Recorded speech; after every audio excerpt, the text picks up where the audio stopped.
আগে আসেন,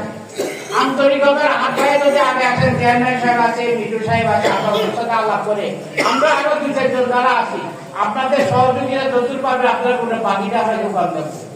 আপনারা যদি আমাদেরকে উপস্থিতি এবং সার্বিক সহযোগিতা দিতে ইয়ে করেন, আর্থিকভাবে যেটুকু আমাদের প্রয়োজন আপনারা যতটুকু পারবেন পরিকল্পের বাকিটুকু আমরা ওনাদের থেকে চেয়ে কিভাবে এটাকে আগামী দিন পরিচালিত করতে হয় আমরা সচেতন পরিমাণ চেষ্টা করে যাব।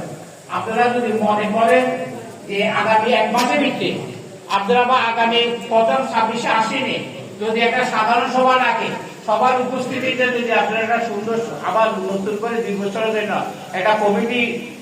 তৈরি করার জন্য আপনাদের সবার কাছে আমি উদাত্ত আহ্বান রাখছি। আপনারা কামালের সাথে যোগাযোগ করে যদি এটা সিদ্ধান্ত দেন, আমরা আপনার তারিখ করবো, সাধারণ সভা করবো, সেই সভাতে সবার উপস্থিতিতে আমরা নতুন করে একটা কমিটি করে দরকার পরিচালনা সকল কাজে আমরা যেন এগিয়ে যেতে পারি, এই সহযোগিতা কামনা করে